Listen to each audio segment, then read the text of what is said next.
All right, guys. I'm going to finish off with some rapid reaction. A lot of topics and a little bit of time. Take it away, Drink. Let's roll, baby. The New England Patriots have exercised the 2020 option for cornerback Jason McCourty contract. Is that a big deal? I think so. They might not have Tom Brady next year, but they still going to have a great secondary with both McCourties, Stephon Gilmore, and Jonathan Jones. So that's still going to be a packed secondary. The Minnesota Vikings have released cornerback Xavier Rhodes and defensive tackle Linval Joseph. You agree with these moves? Yes, sir. The Rhodes, he even though he was an All-Pro just 2 years ago, I got that, but his injury history and his money demand, it kind of moved him out. And Joseph, we know he's on the bad side of 30, so that's kind of what happens to you in the NFL. Baltimore Oriole outfielder Trey Mancini underwent successful surgery to remove a malign tumor from his colon. Good news, right? Absolutely. That's real good to hear. And to be honest, without Trey Mancini, I don't know what else. I don't know what all the Orioles would have to look forward to for the upcoming season, considering he's one of your few proven players out there. All 32 NFL teams had representatives at Clemson's Pro Day, and much of the interest revolved around linebacker Isaiah Simmons. It's not surprising, is it? Hell no, it ain't. I'm going to tell you like this. I'm pretty sure the second guy they want to see there is Trevor Lawrence, and he ain't even draft eligible. So I'm not surprised by this whatsoever. The Green Bay Packers have released tight end Jimmy Graham after 2 seasons. Your reaction? My reaction is the same it's been for the past 5 years. He ain't been the same since he left New Orleans.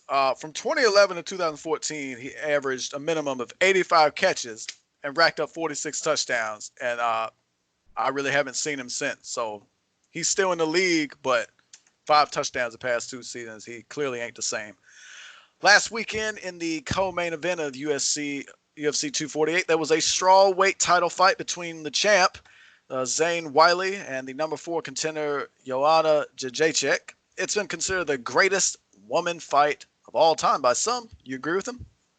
Hey, man, that fight was a slugfest. It gave the fans what they wanted. For a pay-per-view fight, you got your pay-per-view. So, yeah, I agree with him, man. I think that fight definitely deserves that recognition, and it will be in the Hall of Fame at some point. The San Francisco Giants announced right-hander Johnny Cueto will be their opening day starter. What's your biggest takeaway from this announcement? Well, considering Cueto hasn't started an opening day since 2015, the Giants are probably going to be pretty bad this year again. The Tennessee Titans have released running back Dion Lewis, tight end Delaney Walker, pass rusher Cameron Wake, and kicker Ryan Suckup. Which of these is the most significant loss? This is pretty tough. I'm gonna probably go with the kicker at this point because the rest of those guys kind of disappeared throughout the season. So I think the kicker is the only one that was gonna guarantee you some points. But yeah, I'm going with Ryan Suckup on this one. In a phone conversation with NFL Network Tom Pelissino, former Bengal and Raiders linebacker Vontae Burfict said he wanted to change and intends to play in 2020. Are you buying this crap? Listen, folks, I'll be real honest with you right now. You know we struggling today when Vontae Burfict makes the show. But no, I ain't buying none of this. I don't want to see him again. Tomorrow evening on ESPN Plus in Brazil, it's a UFC lightweight main event between the 8th-ranked lightweight contender Kevin Lee and the 13th-ranked contender Charles Oliveira. Who you got?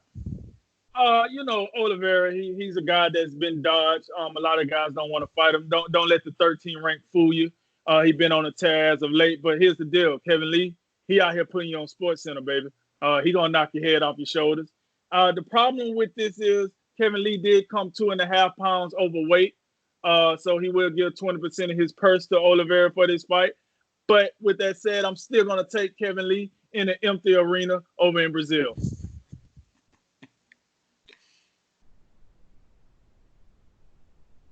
All right, guys, that concludes today's Drink of Wisdom. I'm Cody Ward. I'm Jay Wise.